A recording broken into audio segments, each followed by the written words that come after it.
Hey besties, thanks for stopping by my Clubhouse. This is episode 1 of the Clubhouse, hosted by Empire State of Baseball's New York Yankees. This is episode 1. Today is August 19th. Yesterday was August 18th. I still have my birthday on my mind, but today's episode 1, and today I am 31 years old. So thank you guys for joining. I'm so excited to have everyone here and to just have a fun conversation about the Yankees in a non-statistical, more fun way.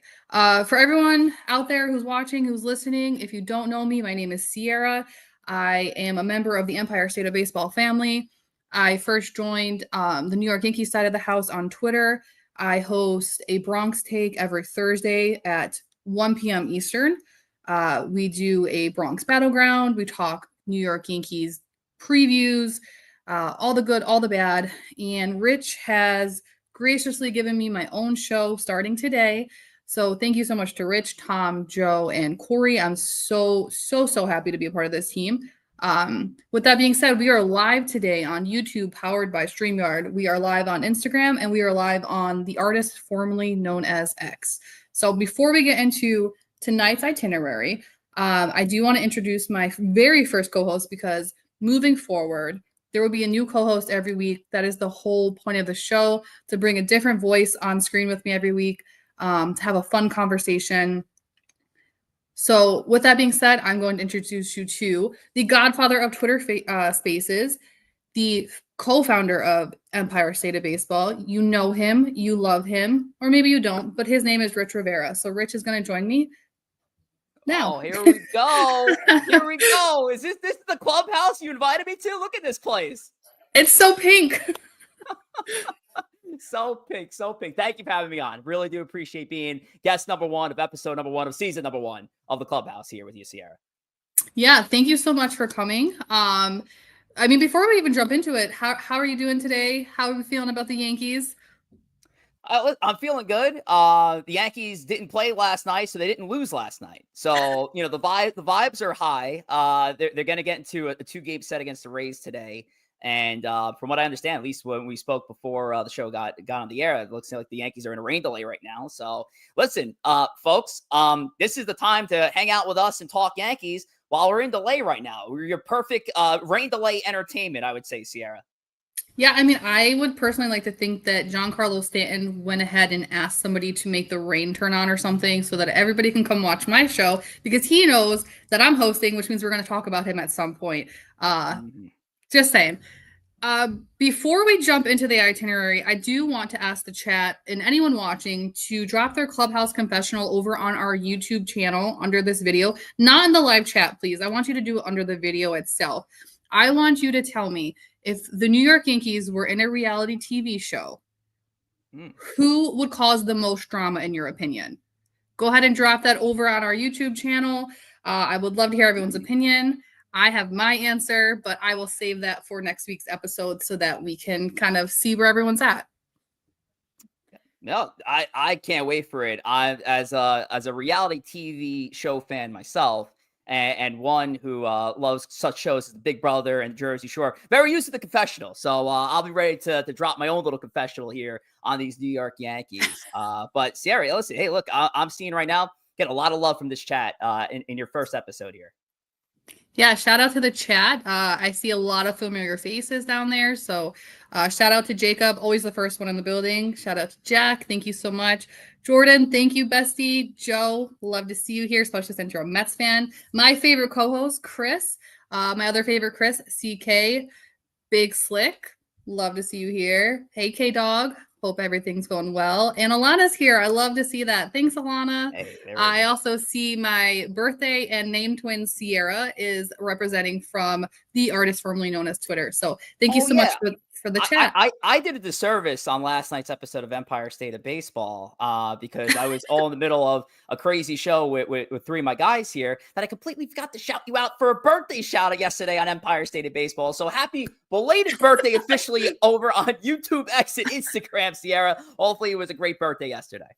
I forgive you. It was the best. I also want to give Jacob a second shout out because his comment is right on. Talking points for me: Stanton, Glaber, Harrison, Bader. Jacob, you know me so well. It's almost like we've been talking on Twitter for over a year now, just about baseball. So let's jump into the itinerary for tonight, so our chat and everyone watching knows exactly what to expect. So we are going to go through the Empire Extra, where we're gonna talk some New York Yankees hot topics, go over some IL news, and maybe the bullpen budget, maybe not. They didn't play last night, so not a whole lot to cover there. And then we have a little bit of a wholesome story to share as well. From there, we are going to be playing the newest and the hottest game on YouTube, on X, on Instagram. It is called PINSWIPES. Can't wait to show you guys that.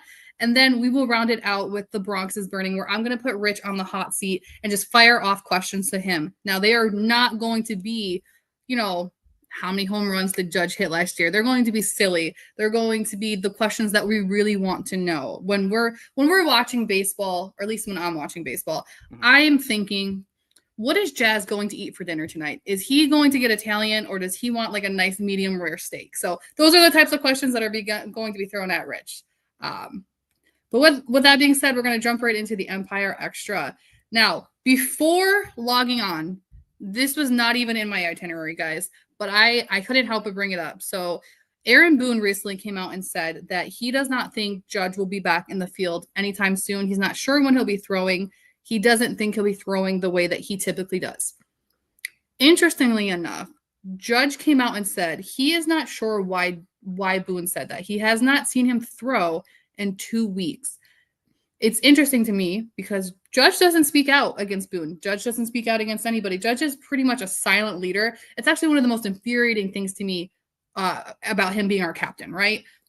Rich, do you trust Boone's messaging right now? Or do you think Judge is quietly taking control of his own rehab story? It's a weird situation and still very fluid because of how recent this news is. Because how many times have you ever seen Aaron Judge call out anybody when it comes to his own organization? So the fact that he's calling out the manager and saying, Aaron, I don't know what you're talking about. I mean, it really is a bad look on Boone, and especially now the fact that Boone walked back his statements that he made earlier, which I assume, again, this is fluid. I assume he made these statements on John Boy because it's Tuesday and he talked to weirdo Jake and Jimmy over there. But when it comes down to Aaron Judge, I got to realize I got to say Aaron and specify the last name. When it comes to Judge, like, good for the captain actually like standing in there and saying like, no, you haven't seen me throw in a couple of weeks here. Like, I'll be ready to go when I'm ready to go. So like, I respect Judge for not being quiet in the manner, but yeah, this is a bad look on Boone. When it comes to kind of putting that out about your captain kind of claps back in the same day. So it'll be very interesting to see the backlash from the media we see over the next few days. But I see a lot of it is, well, I think Aaron Boone is writing his own death notice now, as far as being in this leadership role moving forward. I mean, we'll see how they adjust. It's odd. I just hope it doesn't cause a rift within the clubhouse, within the clubhouse, especially now that the Yankees, they're coming off a good split. 5 of their last 6, 7 of their last 10. They have a big 4-game set coming up against Boston. You hope that those kind of things that are happening off the field and in the press kind of stay there and it doesn't reflect in the field of play. So interestingly enough, you brought up Boston, and Boston found themselves in a similar situation earlier this season where Devers and Cora and the GM, and they were having a very similar situation where one party was saying one thing, the other party was saying something different. They got rid of their star player and they're playing much better. They went ahead of us in the standings for the first time all season. Right now we're neck and neck.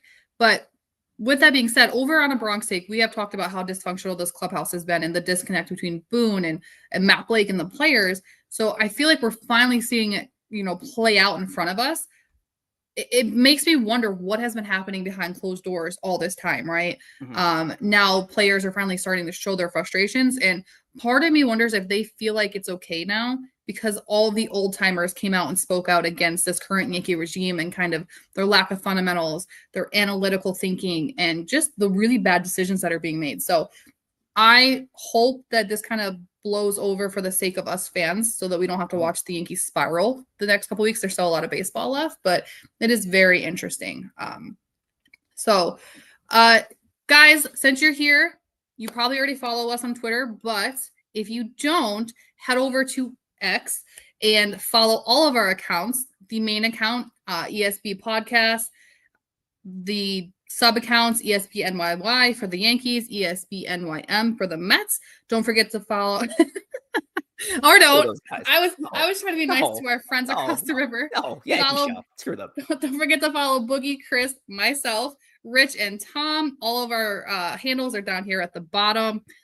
If you guys are following ESP NYY, the best tweets come from when I'm live tweeting the game, so make sure you follow along. Just throwing that out there, guys. Speaking of the Yankees, so they're in a rain delay right now, but they are playing the Rays. The last time we faced the Rays, mid-game, we acquired Jose Caballero. Jose Caballero came over to us mid-game. Taylor Walls was shocked. He didn't know what to think. He looked like somebody just like stepped on his cookies and ruined his day. He was essentially told your season is over. Your team is not going to go farther than just a few games short of the American League wild card. Yeah, and speak about awkward. Like Kevin Cash didn't even turn around and obviously he's the one that gave Caballero the news, right? But optics, it looked bad. He didn't even acknowledge him when he was hugging his teammates goodbye to like walk across the field to the Yankees.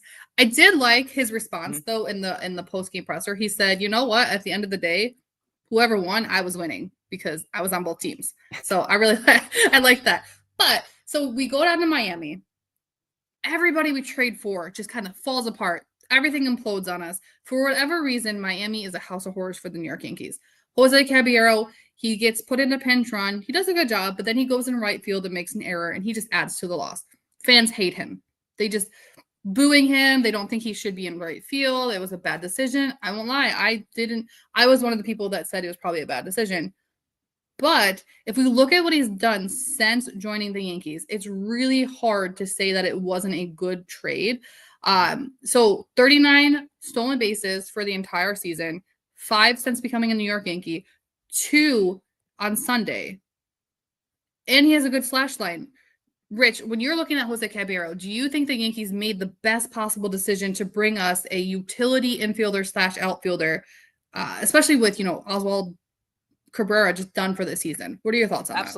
Absolutely. And if you remember, a few weeks ago, we did that trade deadline show, and we reacted to that Caballero news live. Yeah. And if you go back to that episode, which was freaking awesome, by the way, I look at the screen, I look away for a second, and I was like, did I just see the Yankees acquire Jose Caballero? And I looked back, I was like, oh, wow, it actually did happen. It was just one of those trades that you just don't expect. Like with all the stupid trade mocks that we all collectively put together on X, like, did anybody think the Yankees could work out a deal with Tampa Bay for a player under control that's stealing as many as bases as Jose Caballero, that can fulfill multiple positions, that can bat right-handed? He does a lot of roles for this team that are very crucial and that the Yankees, let's face it, lack in certain areas. And now I'm starting to see a theme here, and I get it. He's coming off a pretty good weekend. He was vital at the very bottom of the order for the New York Yankees. He's starting over Ryan McMahon today, and they're facing a right-handed pitcher.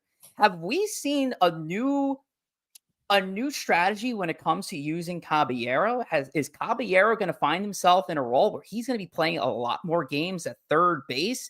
Is it going to be a righty-lefty platoon situation between McMahon and Caballero? I don't know, but right now, you got to feed the hot hand. Caballero's been the hot hand right now, and I don't want to hear the whole, well, the Yankees don't believe in hot. Right now, Caballero's doing a lot of stuff for the Yankees at the bottom of the order, and he is creating havoc on the base paths. CIARRA, it's really become a great move for them, trading away Everson Pereira and cash considerations. Awesome player he is.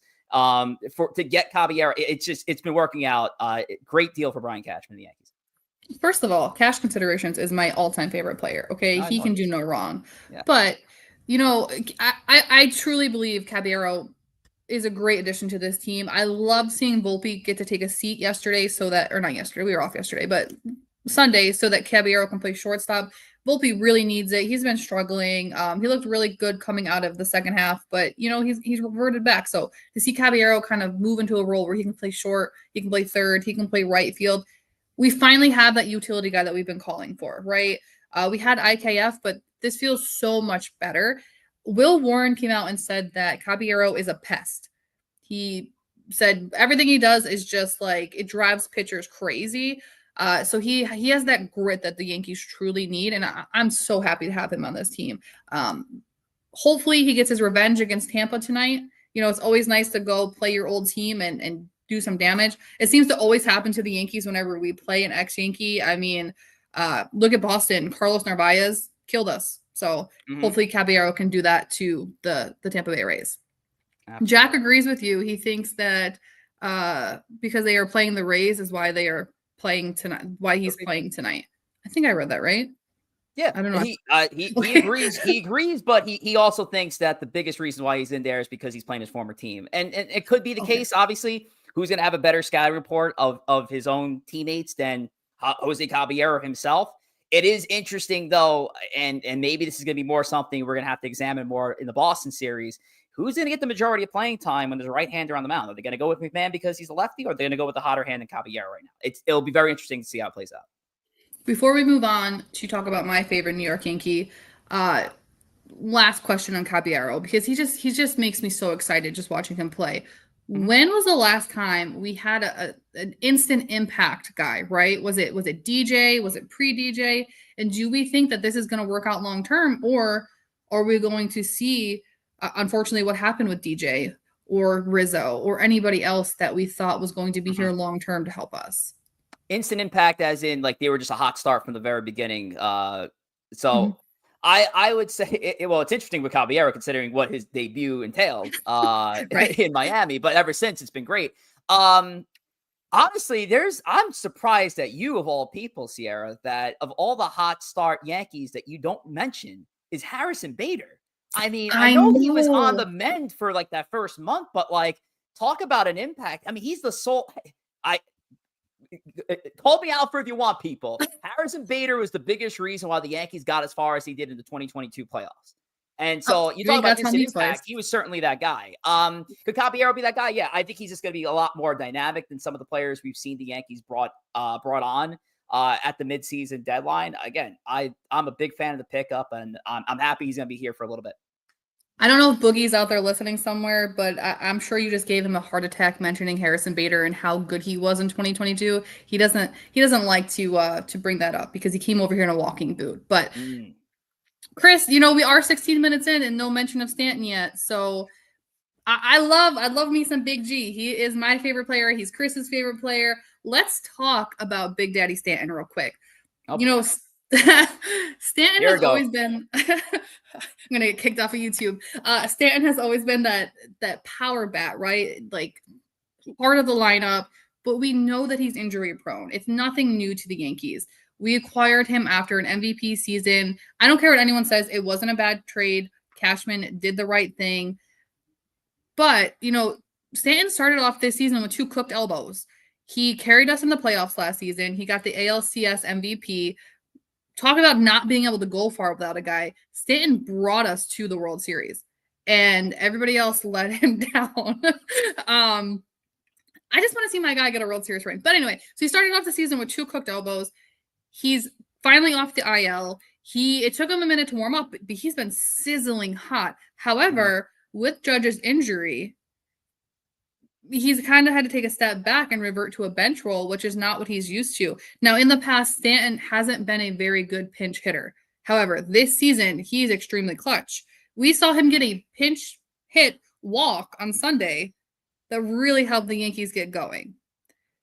What are your thoughts around his new mindset? Because he's come out and he spoke about this new mindset. And I know you mentioned it on a Bronx take the other day. So what are your thoughts on this? And do you think that this is sustainable for the Yankees moving forward?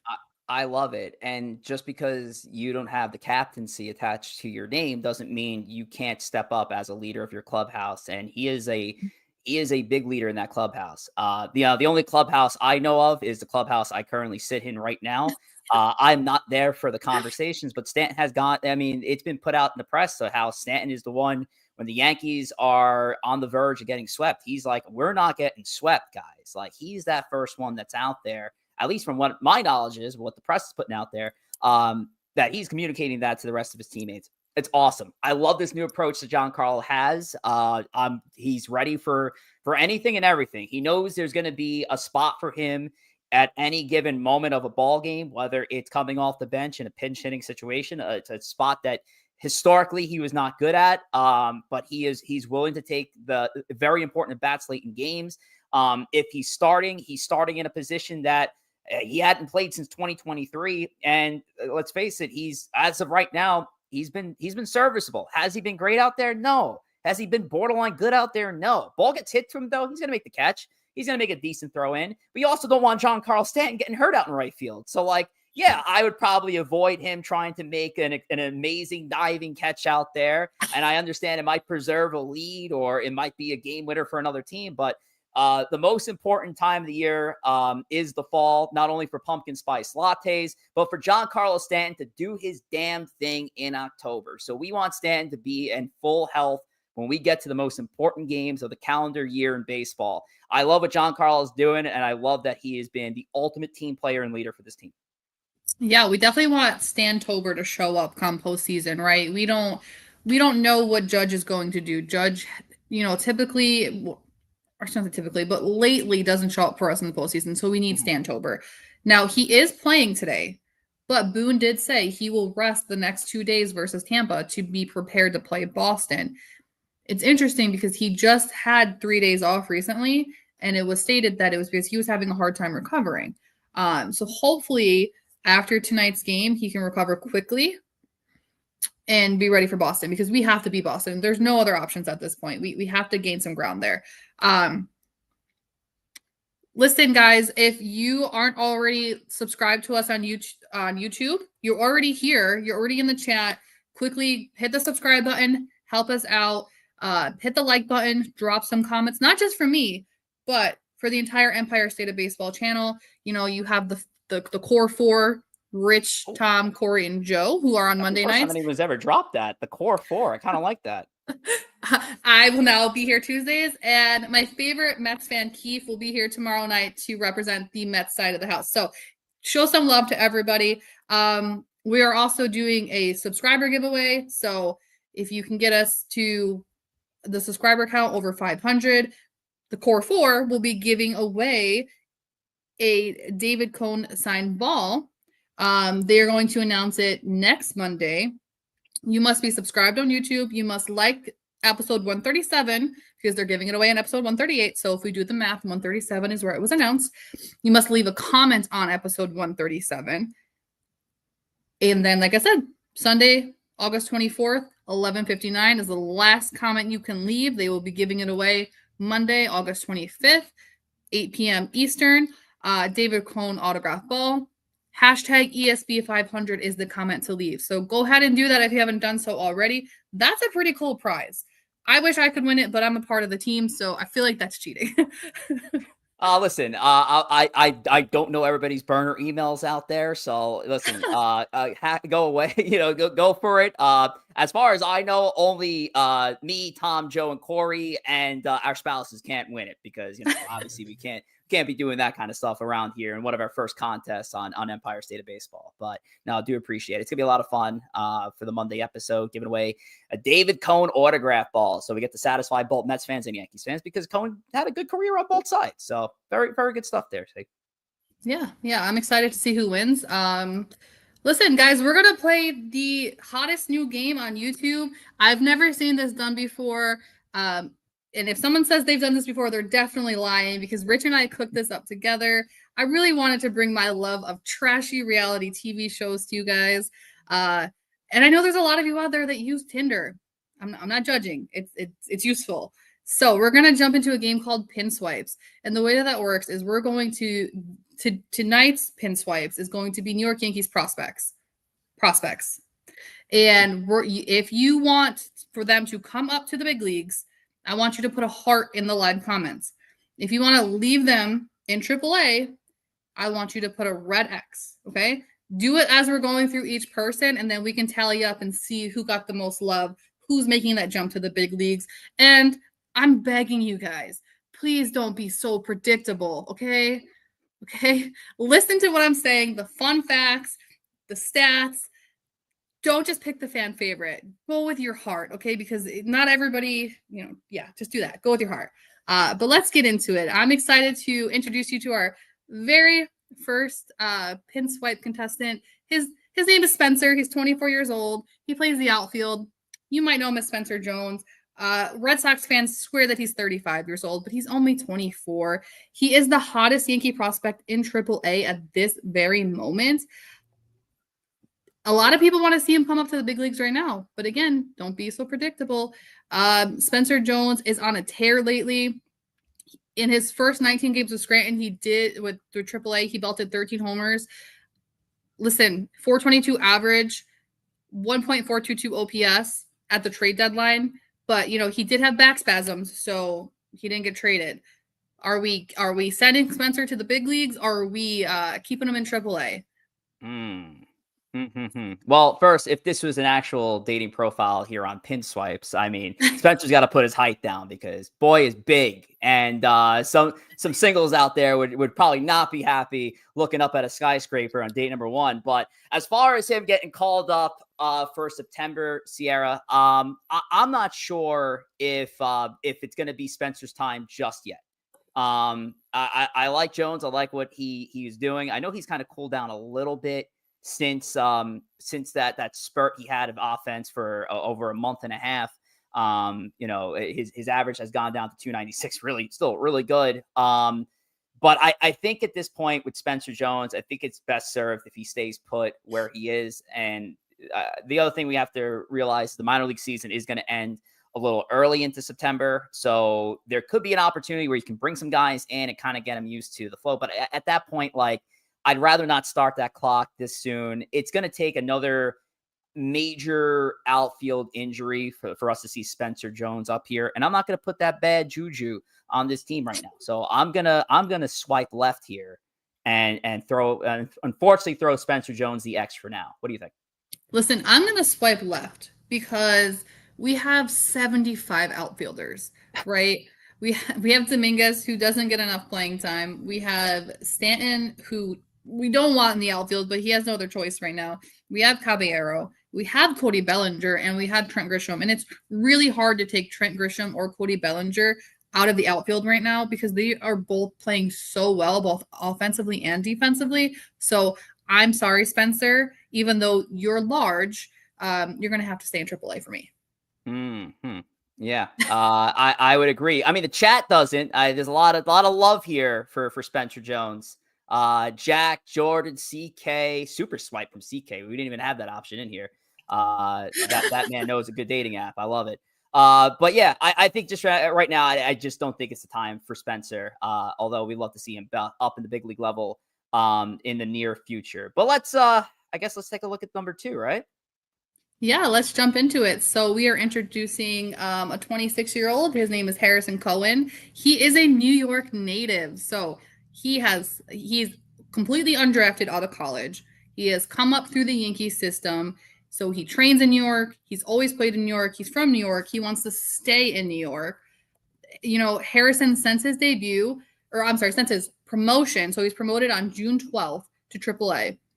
He hasn't allowed a run in the first 3 AAA appearances, 2 2/3 scoreless innings with just 1 hit allowed. Prior to that, he had gone 14.1 shutouts in AA. Overall, across the minors this season, Harrison has logged a 3-2 record with a 1.80 ERA. Listen, the Yankees always need pitching. I'm just throwing that out there. Pitchers are falling like flies on this team right now. So keep that in mind as you're voting. All right. So when it comes to Harrison Cohen, it's funny. I didn't hear of Harrison Cohen until you brought him up on a recent episode of a Bronx Take. So doing a little digging on here, and honestly, I don't have to even go far. Guy's 26 years old. I mean, how is Harrison Cohen already not up to the big league level at this point? I don't know if this is the arm I want to take a chance on. The Yankees got Fernando Cruz coming back into the fold very soon. Ryan Yarbrough also knocking on the door. We've heard that Jonathan Loizaga has got the setback, so there could be a spot there. But for now, I think you rely on the major league guys, and it looks like the rest of the chat kind of agrees right now. A lot of X's here for poor Harrison Cohen, Ciarra. Yeah, I totally disagree with all of you. I think you're all wrong, with the most love. Because, like I just said, the Yankees pitching, listen, they drop like flies, especially in 2025. We have no idea what's going on with Max Fried, who has had 8 atrocious starts in a row. Carlos Rodon is a wild card. Jonathan Loizaga, I never want to see him again at this point. Same with like Ian Hamilton. He can just stay where he's at too. I agree. The bullpen is scary at times. I will say Mark Leiter Jr., he doesn't get enough credit. Weaver's starting to come back to himself. But like Devin Williams, I still don't trust the guy. Even in a low leverage situation, he doesn't belong in New York. Harrison Cohen, he knows what it's like to be in New York. He's from here. And you know what, JoJo, thank you so much. The only Braves fan I have ever met in my entire life agrees with me. Let's take a look at the next one. All right. All right, we're introducing you guys to 25-year-old TJ Rumfield. You guys might remember him from last season when there was a debate, TJ Rumfield or Ben Rice. Our beloved Anthony Rizzo was suffering from scrambled egg brains, and then he broke his wrist, and poor guy just had a really bad end to his career, unfortunately. But there was that back and forth, Rice or Rumfield. Ultimately, we brought up Ben Rice, who is now playing first base, catching, and also DHing. Now, keep in mind, Paul Goldschmidt has begun to look a little bit better, but he did miss a few days, and there was talk of him being injured. So Goldie had a really great first half of the season. But with that being said, Ben Rice is now more of a catcher. Do we need another first baseman, or are we going to simply rely on Goldie and then Belly when we take him out of the outfield? Rumfield also has a minor league gold glove in 2023. So what's your thoughts? Again, would have been an attractive candidate if there were spots open for him. Mm-hmm. I think at this point, it's going to be the Paul Goldschmidt, Ben Rice show. Not looking good for our options here on the app, but it's all good. And yeah, I do see a comment here from Jacob that says, interesting picture for TJ. I guess depends on where you look. Listen, I'm not going to judge. If this is how you want to play the game of PINSWIPES, and so be it, Jacob. I'm going to play this like a professional. But it's going to be an X. I'm going to swipe left here. I don't see it. And from what I understand, I think TJ is Rule 5 eligible. So we probably are seeing the last days of TJ Rumfield here in the Yankees organization, which is unfortunate because he did have his window opportunity last year. As you mentioned, the Gold Glove year, him being the option between him and Ben Rice. It's just unfortunate we didn't get a chance to see Rumfield. Like I mentioned before, like Jones, I think it's got to take somebody on the first base end to go down with an injury before we see TJ Rumfield up here. Yeah, I'm going to disagree with you on this one. I would love to see him in the majors only because, listen, I love Goldie. He's been great for us, but he has been kind of a wild card lately. Part of me thinks that he had such a good game Sunday because he was back home in St. Louis. He had a standing ovation. Adrenaline's pumping.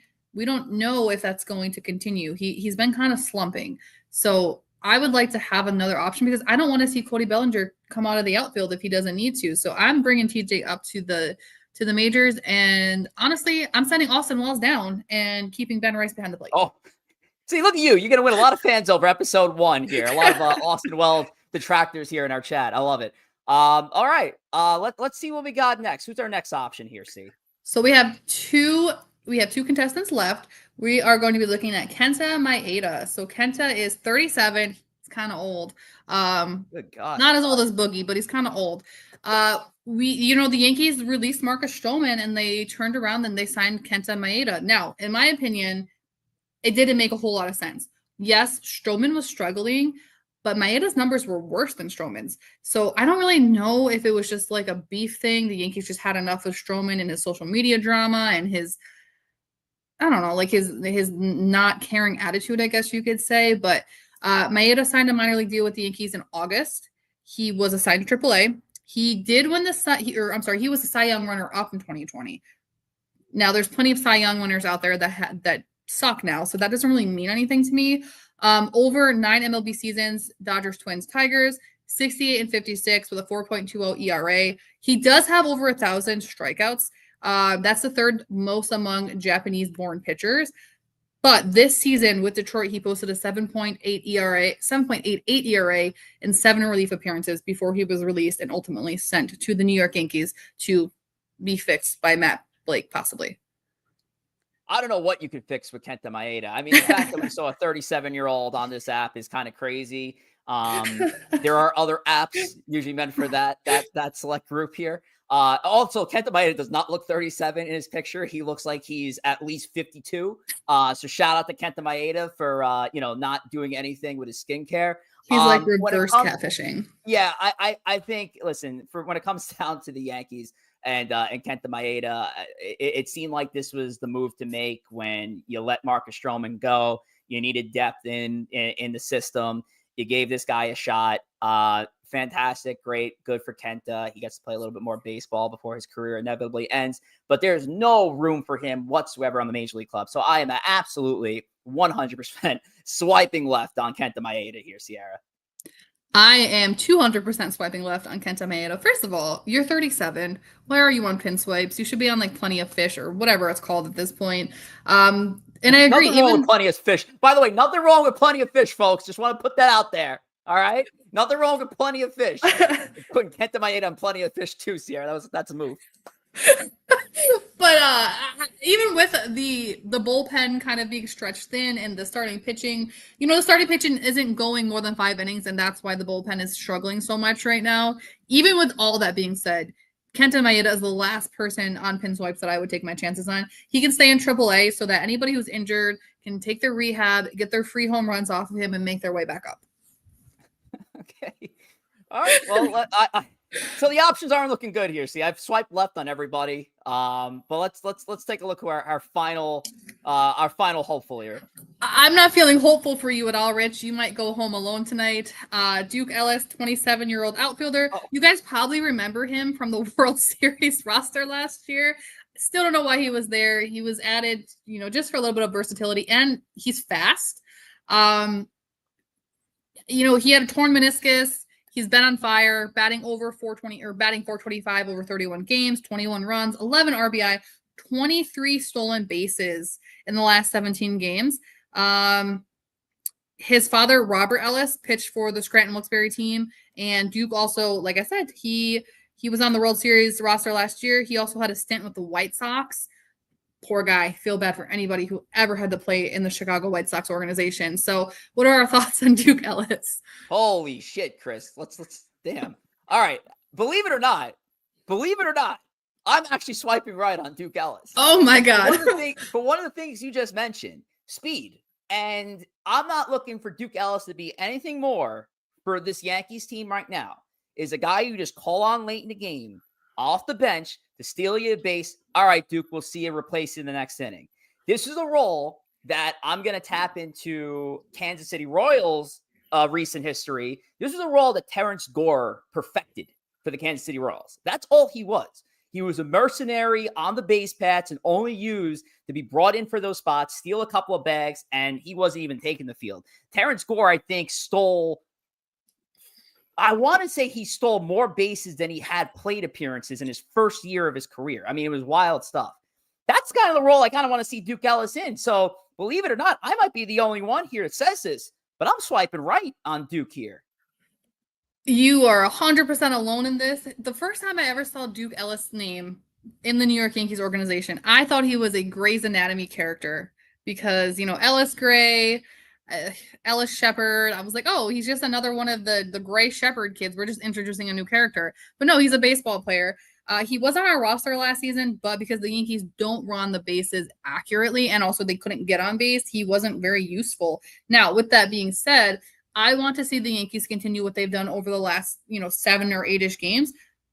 Let Dominguez run. Let Jazz run. Let Caballero run. Jazz has a 2020 season, guys. He has 21 home runs and 21 stolen bases. Jazz had over 40 stolen bases last year. He should be close to that. So I don't want to see Duke Ellis because I don't want to see that taken away from Jazz or Jose or even Volpe. I want to see little AV get involved in the running. So that's That's unfortunate. And look, again, you're right. I was the only one. Who wanted Duke Ellis. Chris, I hate to call you out here, bud, but you ever heard of pinch running? He doesn't have to get in the bat. All I want him to do is take over for stupid burrito boy, or take over somebody who can't run at late in the game, steal a base. We'll see you. That's it. That's all I want him in. That's all. That's why I'm swiping right on Duke. I need to swipe right on somebody. I can't be this picky, Sierra. Listen, CK makes a good point. He said Ellis might be an upgrade over Austin Slater. Austin Slater, who got injured 30 seconds after arriving to the New York Yankees, because that's just kind of how the cookie crumbles around here. So, right. 2019, only year his at-bats trumped his stolen base number. Wild. Still very wild. Interesting. Yeah. So absolutely. He will be a career pinch runner, is what I'm hearing. That was fun. PINSWIPES. I love it. I already got it downloaded on my phone, so I'm looking forward to the next Yankee hopefuls to come to the Bronx. Yeah, and listen, guys, if you want to be a little extra on your comments tonight, I know I already gave you a Clubhouse confessional to drop over on YouTube, where I want to know who's going to cause the most drama on a reality TV show. You can also tell me who you're swiping right on PINSWIPES, because listen, it's the hottest new dating app on the market. There you go. PINSWIPES. All right. While you're here, don't forget to follow us on Instagram at Empire State of Baseball. We have over 7,600 followers. That's fantastic. And Corey Favs does an amazing job when it comes to the reels. So hop over there, follow them. Don't forget to follow me though, because I'm the most important person here right now. Sierra Not Missed on Twitter, X, whatever you want to call it, and Instagram that I don't use. You can follow me there too. Maybe I'll get better at using it, but my handle is the Princess Sierra, because as you can see from the sparkly pink background, I am a princess. Oh, we got family representation in here. See, that is my husband. He said he can pinch run for Stanton, and you know what? We're gonna leave my favorite player alone, okay? Because Stanton can run. Let's move on from that. I love it. Shout out to Matt. Good to see you in here. Yeah, so I'm going to put Rich on the hot seat now, guys. The Bronx is burning, and we're going to burn it down with some rapid fire questions. I'm interested to see what answers Rich gives me. So, first question. If you drop the Yankees, this is your answer to my prompt. If you drop the Yankees into a reality TV show, who would stir up the most drama? Jazz. Okay. I think Jazz stirs up the most drama there, and I think he'll have fun with it. I think Jazz is the sort of guy. He's almost like, I hate to use it. I'm going to use it anyway. I'm going to use the Jersey Shore reference. He's like Sitch. I think he's like Mike's situation. I think he'll have his moments where like he's the guy that you're going to go for if you need the shoulder to lean on. But he's also the guy who's going to stir up some drama too. Like I feel like Jazz is going to be that guy. You'll love to hate him. You hate to love him. I think he's the perfect guy for that reality TV show. I love your answer, but I'm laughing because Jacob has the best answer. He said he's voted for Kenta Maeda, and you know what, Jacob? You're not wrong. Kenta, he's reverse catfishing us. He might go in there and just cause some drama. All right. I'll play him to you next year, Jacob, for a bag of balls. So, last 20 years, most underrated New York Yankee. Oh, I like that one. Last 20 years. Okay, so what's the math? 2005? Most underrated New York Yankee. Ooh. Most underrated New York Yankee. You know, there's a couple in there that, like, not many people, like, they're not known as New York Yankees, but they came over and did a great job. Like, one of my favorite relief pitcher seasons, when Mariano Rivera went down with his injury, Rafael Soriano stepped in there and had an incredible season in, I believe, 2012, I want to say. I think it was the year that Mariano went down. Awesome. Love the untucking of the jersey. It was a very simple celebration. It wasn't like all crazy as the closers are nowadays. But I really like Rafael Soriano for the role he was. Even like I liked the role that Matt Holliday played in 2017, being that veteran outfielder, been through a World Series before, to really help steer a young team. That 2017, he wasn't like the most notable guy of the 2017 team, but he was important as a veteran to lean on for those guys.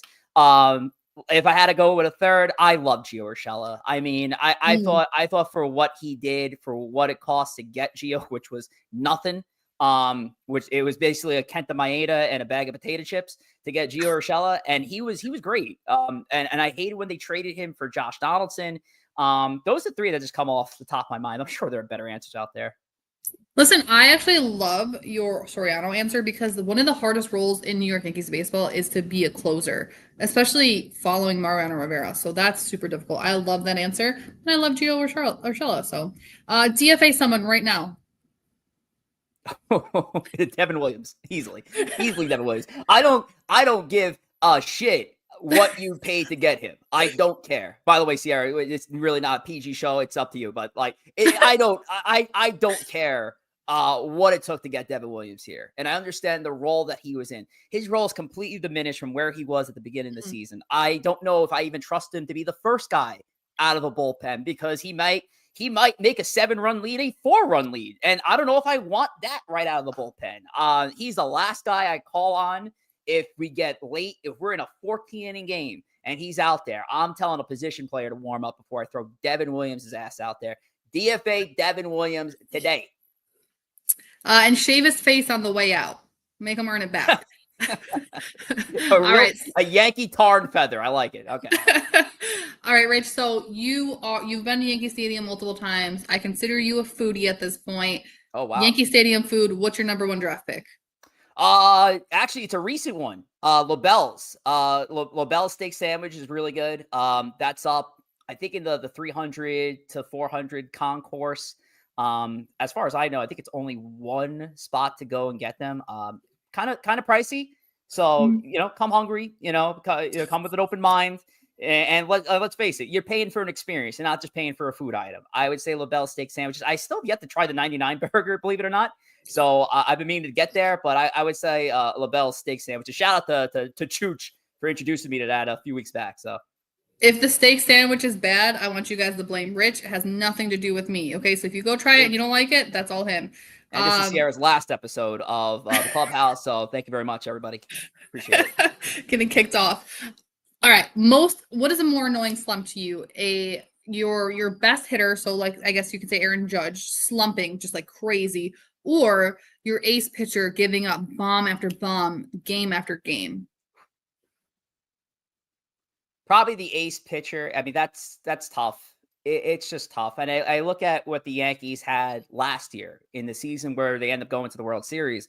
Their biggest down point of the season was because they were not getting quality starting pitching. And I hate to say it, but it all started with the fact that I felt like they rushed Garrett Cole back, and it kind of started a whole trickle-down effect. You're ended up using your bullpen too often, too early. Starters are not getting through. It has a true domino effect compared to, one offensive player going through it. I would say the starting pitcher between the two. Okay, I like it. Okay, so my last question. This was inspired by my favorite co-host, Chris. So he had mentioned favorite lefties of all time last week on a Bronx State. And you were very picky when people brought up switch hitters, including myself. So I want to know, who is your favorite switch hitter of all time? Oh, damn. I knew that was coming. Favorite all-time switch hitter. I mean, it's hard to say anybody else but Bernie Williams. I mean, he was my introduction to baseball, essentially. I don't tap much into my Puerto Rican side, but he represented Puerto Ricans great. And I respect that and love that. No, he was great. He was awesome on both sides of the ball. I hated that I kind of got into him at the very tail end of his career where he started transitioning from a center fielder to a designated hitter, but he was a stand-up Yankee. He was very well represented of the team. Number retirement, and there's underlying stat lines there that gives him a stronger argument towards a Hall of Fame case. I don't necessarily know if he's a Hall of Famer or not, but his stats are pretty underrated with the batting champions. Yeah, I would say Bernie Williams is my favorite switch hitter of all time. Okay. I'm just going to disagree and say Melky Cabrera, even though it's not an opinion question. I mean, sure. No, I love all your answers. I really do. Jacob and Chris think that you should have paused when you said you got into him. So, God. Not a. I'm sorry. I'm nervous. This is my first Clubhouse. So don't yell at me. All right, guys, thank you so much for stopping by my Clubhouse. Special thank you to Rich for being my very first guest this week and just for giving me my own Clubhouse. Like, I wouldn't be here without him. So make sure you guys show Rich all of the love. Make sure you subscribe and like us on YouTube, Instagram, and X. And make sure you come back next Tuesday for another episode of the Clubhouse. My guest right now is TBH. But it'll be someone fantastic because all of my fellow New York Yankees content creators are amazing, and I'm looking forward to just continuing the Clubhouse with you guys. So, with that being said, we're signing off. Make sure you guys get your pumpkin spice tomorrow because it's officially August 20th. Can't wait. Pumpkin spice time.